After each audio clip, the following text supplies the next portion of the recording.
लड़के लड़के में कैसे पॉसिबल हो सकता है और उनको क्या अच्छा लगता है और क्यों अच्छा लगता है, इसके बारे में भी जानेंगे। बहुत सारे लड़के ही पीछे से चाहते हैं खुद के लिए, तो उनको क्यों अच्छा लगता है, ये हम साइंटिफिक रीज़न क्या है वो हम जानेंगे। ठीक है, हम सब ने जाना है कि लड़की लड़के के बीच रिलेशन होता है, लड़की लड़की के बीच भी होता है, लड़के लड़के के बीच भी होता है।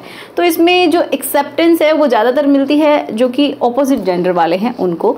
और आज के समय में धीरे धीरे एजुकेशन बढ़ रही है, सब एक दूसरे को समझ रहे हैं, तो उस बेसिस पे जो लड़के लड़के हैं उनके लिए भी एंड लड़की लड़की अगर रिलेशन में है उनके लिए भी एक्सेप्टेंस धीरे धीरे समाज की बढ़ रही है। उस हद तक नहीं है जितने की ऑपोजिट जेंडर की होती है, बट फिर भी बढ़ रही है। तो आज का जो हमारा टॉपिक है वो यही है कि एक लड़के लड़के को किस तरीके से अच्छा लग सकता है, क्यों उनको अच्छा लगता है, एक साइंटिफिक कारण क्या है। ठीक है, उसकी भी हम बात करेंगे कि कैसे पॉसिबल हो सकता है कि लड़के लड़के को ही अच्छा लग रहा है। तो चलिए शुरुआत करते हैं आज के इस वीडियो की।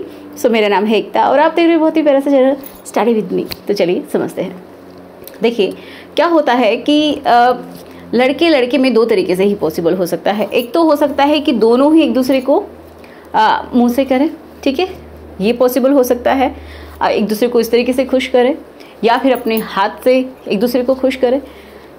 एंड नेक्स्ट क्या हो सकता है कि एक जिसमें से रिसेसिव हो, एक डोमिनेंट हो, इस तरीके से पॉसिबल है। तो ये कैसे हो सकता है, तो देखिए एक जो लड़का है वो दूसरे को पीछे से करे तो इस तरीके से पॉसिबल हो सकता है। अब आप सोचेंगे कि पीछे से लड़के को कैसे अच्छा लगेगा।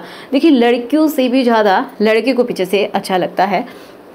क्यों लगता है, क्योंकि इसका एक साइंटिफिक रीज़न है। वो ये है कि पीछे का मतलब ये है कि जो जहाँ से वो अपना वेस्ट, बॉडी का वेस्ट बाहर निकालते हैं, ठीक है, वहाँ से वो करते हैं, उस हॉल से करते हैं। अब देखो वहाँ पे ऐसा क्या होता है जिसकी वजह से उनको अच्छा लगता है। तो जब वो करते हैं तो इतना समझिए कि मान लीजिए ये वो हॉल है, ठीक है, जहाँ से आपका जो सेमी सॉलिड है वो बॉडी से बाहर निकलता है, जो डाइजेस्टिव ट्रैक से जो वेस्ट आता है वो बॉडी से बाहर निकलता है, ठीक है। तो अंदर जब हम जाते हैं तो अंदर की साइड में एक ग्लैंड होती है। अब वो बिल्कुल उसी हिस्से में नहीं होती है, मतलब ये जो ट्यूब है इसके अंदर ही नहीं होती है। वो होती कहाँ है कि मान लीजिए ये वो हिस्सा है और ये वो आगे वाला हिस्सा है, ठीक है, मतलब ये दीवार जो है ये आगे कुछ इस तरीके से सटी हुई है और यहाँ पे एक ग्लैंड है, ठीक है, यहाँ ग्लैंड है। तो ये जो परत होगी इससे भी ये टच होगी। अब कौन सी ग्लैंड होती है, तो मेल्स में होती है प्रोस्टेट ग्लैंड।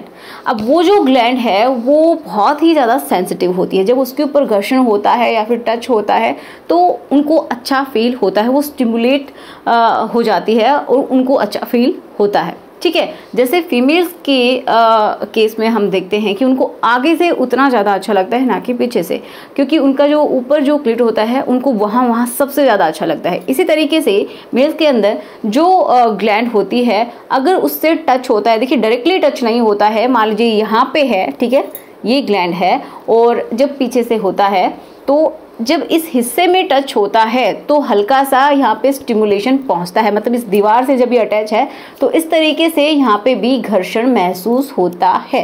तो इस वजह से मेल्स को पीछे से भी अच्छा लगता है।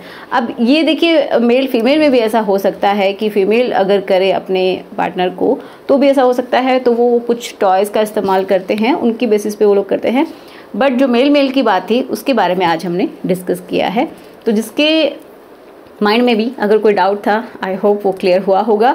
तो चलिए मिलते हैं नेक्स्ट वीडियो में। Thanks for watching. अगर आपके पास कोई भी टॉपिक है आप चाहते हैं उसके बारे में जानना तो प्लीज़ मुझे कमेंट बॉक्स में ज़रूर लिखिएगा।